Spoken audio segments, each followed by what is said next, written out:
আমি এই বস্তুত আজকে ভোর রাতে গতকাল সকালে দক্ষিণ ভারত থেকে ফিরেছি, 9-10 দিন ছিলাম, তামিলনাড়ুতে ছিলাম প্রধানত।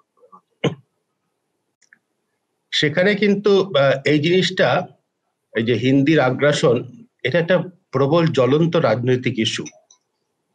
তামিলনাড়ুর যিনি মুখ্যমন্ত্রী এম.কে. স্টালিন, আমি ওখানকার দক্ষিণের কাগজগুলোতে একদিন অন্তর একদিনই এর বিরুদ্ধে তার প্রবল বক্তব্য, কঠোর বক্তব্য দেখা যায়। তিনি কি জায়গাতে পয়েন্ট আউট করছেন দর্শকদের জন্য একটু বলি, যে LIC, life insurance corporation of India, তাদের যে অ্যাপটা রয়েছে মোবাইল অ্যাপ ব্যবহার করার জন্য, সেটার উল্লেখ করে স্টালিন একটা কথা বললেন গত সপ্তাহে, যে এই অ্যাপটা হচ্ছে হিন্দি চাপিয়ে দেওয়ার একটা সূক্ষ্ম মাধ্যম। আর ওখানে সমস্ত কথাগুলো লাইফ সার্টিফিকেট বলে কিছু নেই, জীবন সাক্ষ্য দিতে হবে। সমস্ত শব্দগুলো হিন্দিতে প্রথমে আসছে এবং ইংরেজি অক্ষরে হিন্দি শব্দটা লেখা হচ্ছে। ওখানে তামিলরা বলছেন যে এটা তো আমাদের ভাষা নয়, এটা কেন চাপিয়ে দেওয়া হবে? ভাষার তো অনেকগুলো দিক আছে। ভাষার একটা দিক আছে সম্পূর্ণ সৃষ্টিশীল দিক, সাহিত্য কবিতার দিক। সেখানে বাংলাকে কোনোদিন কেউ মারতে পারবে না, কোনো চিন্তার কিছু নেই। আমি কোনো মানে উদ্বেগের বা আশঙ্কার কিছু দেখি না। ভাষার আরেকটা দিক আছে, বড় দিক, এটা বেশিরভাগ মানুষের জন্য যেটা উল্লেখযোগ্য, ব্যবহারিক দিক। সে ব্যবহারিক দিকটাতে কিন্তু, যেমন এলআইসি অ্যাপের কথা তামিলনাড়ুর মুখ্যমন্ত্রী বলছেন, সেই দিকটাতে কিন্তু আমরা বাঙালিরা, আমি অনিন্দ এবং ডক্টর বিশ্বাস দুজনের সঙ্গেই একমত, আমরা কিন্তু যথেষ্ট পরিমাণে আমরা সক্রিয় নই, যথেষ্ট সচেতন নই, যথেষ্ট গর্বিত নই নিজেদের ভাষা নিয়ে। স্টালিন যে কথাটা বলছেন, সে কথাটা কিন্তু আমি খুব বেশি মমতা ব্যানার্জিকে বলতে শুনি না, শুভেন্দু অধিকারী তো বলতে শুনিই না। তারা তো কার্যকর্তা বলেন, কার্যকর্তাকে, যেটাকে বাংলা কার্যকর্তা, তাদের উচ্চারণ কার্যকর্তা। দেখবে বাংলাতেও তারা কার্যকর্তা বলে। বাংলাতে কার্যকর্তা বলে কি জানি, কারিয়া পিরেত ছিল শ্রীয়ের লেখায়। বাংলাতে কারিয়া বলে কিছু হয় না, বাংলায় কার্য হয়। মমতা ব্যানার্জিকেও কিন্তু বলতে শুনি না। আর বামপন্থীদের কথাই ধরা যায়, তারা তো ইন্টারন্যাশনালিজমকে তারা এমন ভাবে আঁকড়ে ধরে বসে আছেন, তাদের থেকে একটা সাও করি না। কিন্তু এই আন্দোলন কলকাতায় হয়েছিল একটা সময়। সাংবাদিকরা, সুনীল গঙ্গোপাধ্যায়ের মতো সাহিত্যিক, তারা কিন্তু পথে নেমেছিলেন যে বাংলাতে সমস্ত সাইনবোর্ড লিখতে হবে। এইখানে অনিন্দ একদম ঠিকই বলেছে, সরকারের রাজনৈতিক দলের একটা বড় ভূমিকা আছে। স্টালিন যে কথাটা বলেন, চন্দ্রবাবু নাইডু যে কথা বলেন, পিনারাই বিজয়ন যে কথাটা বলেন বামপন্থী হয়েও, সেটা কিন্তু আমরা এখানে মমতা ব্যানার্জিকে বলতে শুনি না। এই যে মেট্রোতে ভাইরাল হওয়া যে ঘটনাটা, এটা নিয়ে তৃণমূল কংগ্রেসের বা রাজ্যের শাসক দলে বা প্রধান বিরোধী দলের, আমি তো প্রধান বিরোধী দল বলতে বিজেপিকেই ধরবো, তাদের কোনো বিবৃতি, তারা কি কোনো টুইটার এক্স হ্যান্ডেলে কিছু বলেছেন, কোনো বিবৃতি দিয়েছেন? আমি জানি না, আমি কলকাতায় ছিলাম না, বললাম আজ ভোরবেলা ফিরেছি, আমি কিন্তু জানি না। আনন্দ হয়তো বলতে পারবে, বা তোমরা বলতে পারবে, আমার কিন্তু কেউ দেননি। তারপরে এইটাকে একটা উল্লেখযোগ্য ঘটনা বলে তারা কিন্তু মনে করছেন না।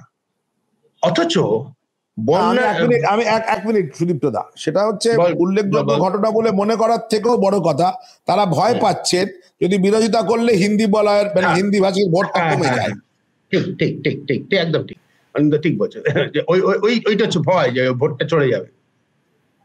এইখানে হচ্ছে সব থেকে বিপদের জায়গা। এইখানে কিন্তু এই কাজের জায়গায় যেখানে ভাষা, কবিতা, আবার বললাম, কবিতার ভাষা, নাটকের ভাষায় বাংলাকে কেউ মারতে পারবে না, কোনো চিন্তার কিছু নেই। কিন্তু কাজের জায়গায় যে বাংলার ভাষা, অফিসে বাংলার ব্যবহার, আদালতে বাংলার ব্যবহার, সেখানে কিন্তু সরকার এবং রাষ্ট্রের পৃষ্ঠপোষকতা ছাড়া এগোনো মুশকিল। ফার্সি এত জনপ্রিয় হয়েছিল, ফার্সিতে আমাদের বাংলায় যারা মনীষী, বাংলা নবজাগরণে, তারা সবাই চমৎকার ফার্সি জানতেন, কারণ ফার্সি তখন ছিল রাজভাষা। পরবর্তীকালে তারা এত ভালো ইংরেজি জানতেন কেন? মাইকেল মধুসূদন দত্ত ইংরেজিতে কবিতা লিখতেন কেন? কারণ হচ্ছে রাজভাষা, অর্থাৎ রাষ্ট্রের ভাষা। এই যে রাষ্ট্রের ভাষা হিসেবে বাংলা উপেক্ষিত হচ্ছে, এইটা হচ্ছে আমাদের আমি সব থেকে চিন্তার কারণ বলে মনে করি। আমার সঙ্গে কিছুদিন আগে কথা হচ্ছিল, আমাদের পঞ্চায়েত ডিপার্টমেন্টের প্রাক্তন সেক্রেটারি ছিলেন, আইএস অফিসার, রিটায়ার করছেন 10 বছর আগে, হেলথের সেক্রেটারি ছিলেন, প্রিন্সিপাল সেক্রেটারি ছিলেন, দিলীপ ঘোষ। আমাদের অনুষ্ঠানে আসেন, তোমরা অনেকেই চেনো হয়তো। দিলীপ দা বলছিলেন যে রাষ্ট্র নাগরিকের সঙ্গে কি ভাষায় কথা বলবে সেটাও কিন্তু বাংলাতে এখন নির্দিষ্ট করে এটাই বলা হয় যে বাংলাতেই কথা বলবে।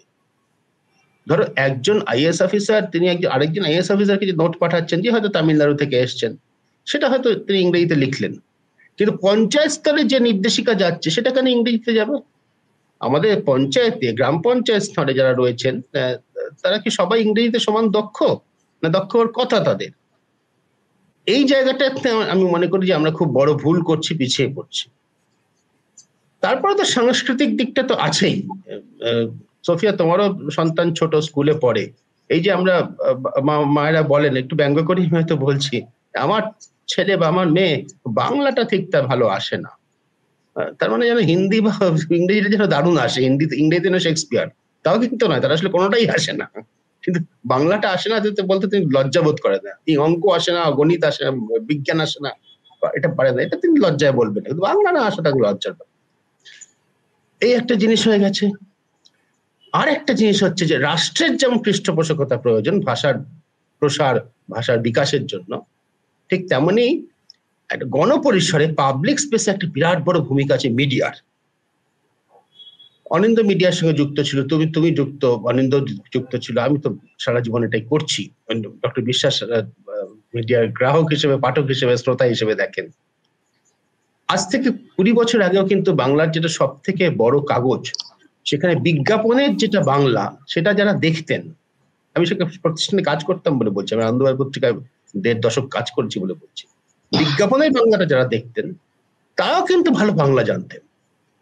তারা কিন্তু ওই নিজেকে ভালো লাগুন জাতীয় বাংলা যখন ক্যাপশনে আসতো, দিতেই পারে, যার অনেক টাকা আছে, যার বাংলা মাতৃভাষা নয়, তিনি এটাকে তার নিজের ভাষা থেকে, হিন্দি থেকে বা গুজরাটি থেকে, অন্য ভাষা থেকে অনুবাদ করে নিয়ে আসছেন, নিজেকে ভালো লাগুন কেউ লিখতেই পারে।